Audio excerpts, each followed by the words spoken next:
Let's jump right into this explainer and really break down Pakistan's budget for 2026-27. We're going to cut right through the dense policy jargon today and figure out exactly how these massive macroeconomic shifts are hitting our everyday wallets. And honestly, more importantly, how banking strategies literally have to pivot just to survive this cycle. So here's our roadmap. First, Pakistan's economic reality. Second, the defensive household. Third, retail and credit risks. And fourth, strategies for smart lending. Let's get into it. Starting off with Part 1, Pakistan's economic reality. We're looking heavily at austerity and ongoing IMF pressures. Grounding ourselves in the hard numbers here, we are honestly looking at a pretty serious macroeconomic squeeze. We've got moderate GDP growth projections just kind of hovering around that 3 to 3.5% mark, but wrap your head around this. That is paired with elevated interest rates, with the SBB policy rate sitting way up around 11.5%. Add to that a highly volatile medium-term inflation target of 5 to 7%, and well, you've got this incredibly delicate balancing act between stimulating growth and stopping prices from just completely running away. And when you look at the specific fiscal policies driving this, it's basically a perfect storm for the everyday consumer. We are talking higher petroleum levies, increased indirect taxes, and those painful, though, necessary, energy sector reforms. Real household incomes are just facing intense, sustained pressure right now. With taxation leaning so heavily regressive and practically zero broad relief available, the sheer cost of living is eating up a massive chunk of the average paycheck. Which brings us to Section 2, the defensive household, or, as we should probably call it, going into survival mode. Right now, we are witnessing a brutal reality of household belt-tightening. Consumers are absolutely abandoning discretionary spending. Dining out, vacations, upgrading the TV, those are completely off the table. Families are essentially in full preservation mode, funneling every single rupee into the absolute basics: food, health, education, and just keeping the lights on. And that brings us to a frankly staggering figure: 62%. That's right. The data shows that 62% of consumers in the fast-moving consumer goods sector are actively abandoning brand loyalty.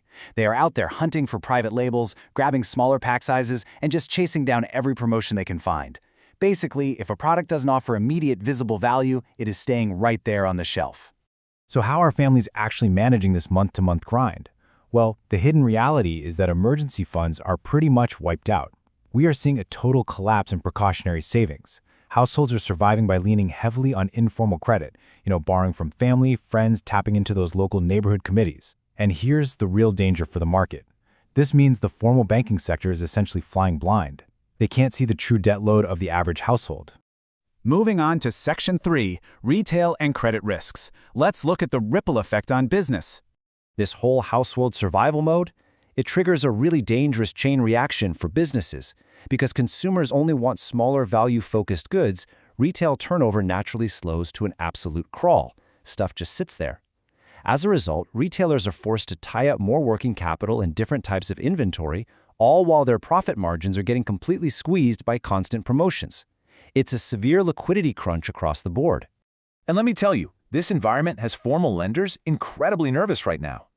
High policy rates are already suppressing borrowing demand, with people heavily delaying big-ticket purchases like cars and appliances. But the real keep-you-up-at-night anxiety? That stems from the elevated risk of non-performing loans on unsecured consumer credit. Because of that hidden, informal borrowing we just talked about, banks are dealing with massive blind spots regarding real consumer risk. So think about it. Consumers are retreating, margins are compressing, hidden risks are escalating literally everywhere.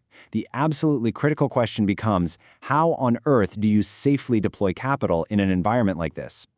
That takes us to our final part, Section 4, Strategies for Smart Lending and Navigating this Risk.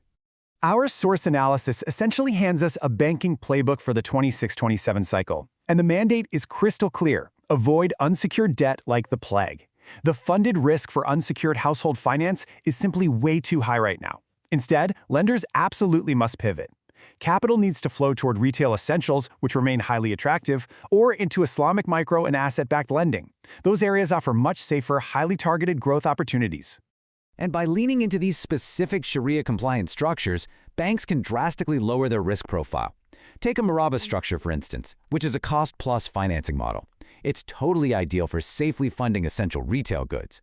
On the flip side, you have Ijara, basically a leasing structure, which is super effective for financing durables and energy-efficient products like solar panels. These modes focus strictly on collateral and ethical risk sharing, completely sidestepping that unsecured debt trap.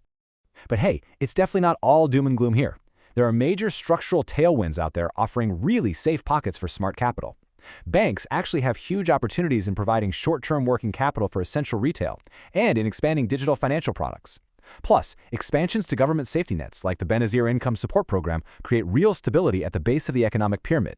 That makes trade-back facilities for essential importers a really solid bet. Now, a stark warning for any credit committees tuning into this explainer, you've got to actively stress test your portfolios right now. The source material insists on running scenarios against an 8 to 10% inflation spike. Look, even if the current targets are lower, extreme volatility is just the reality of the market today.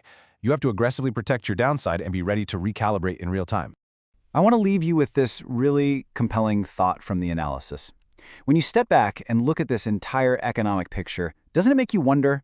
Applying the ethical framework of Maqasid al-Sharia, focusing relentlessly on true wealth preservation and eliminating israf, or wastefulness, might just be the most powerful financial safety net of all during a crisis. It completely reframes how we look at resilience in today's economy, doesn't it? Something to think about.